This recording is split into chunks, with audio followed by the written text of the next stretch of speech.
Kurigram ৩ Ulipur barrister Mahbub Alam ওর nomination আপনি বাতিল করে দিলেন। কি জন্য বাতিল করে দিচ্ছেন?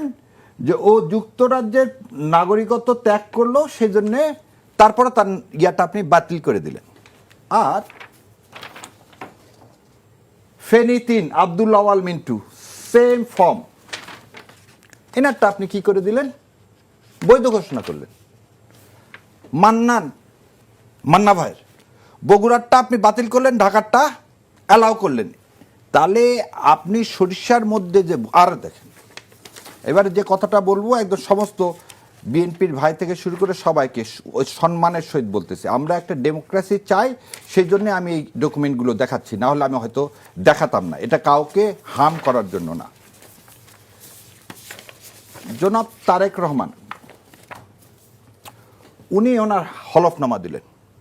হলফনামায় আপনি পূর্বে দ্বৈত নাগরিকত্ব ছিলেন, পরিত্যাগ করেছেন কিনা, যদি হ্যাঁ হয় তবে নাগরিকত্ব প্রয়োজন হবে। ওই জায়গায় এমটি। আমরা জানলাম যে উনি কোথায় থেকে আসলেন? ব্রিটেন থেকে আসলেন। তাহলে প্রিজাইডিং অফিসার তার তো প্রথম কোশ্চিনটাই জিজ্ঞাসা করা উচিত ছিল, আপনি একটা এক্সপ্লানেশন দেন। এবং আরও দেখেন পুরা ফেসবুকে ভরে গেছে, কি ভরে গেছেন, উনি একটা white and blue construction limited বলে একটা কোম্পানি ছিল, সেই কোম্পানিতে উনি আর ওনার ওয়াইফ ছিলেন হচ্ছে শেয়ার হোল্ডার।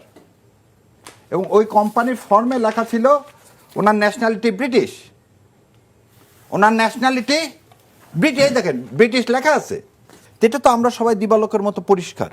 তাহলে প্রশাসন এই কাজ করার পর আমি কিভাবে ধারণা করব না যে এখানে ইলেকশন ইঞ্জিনিয়ারিং হবে না?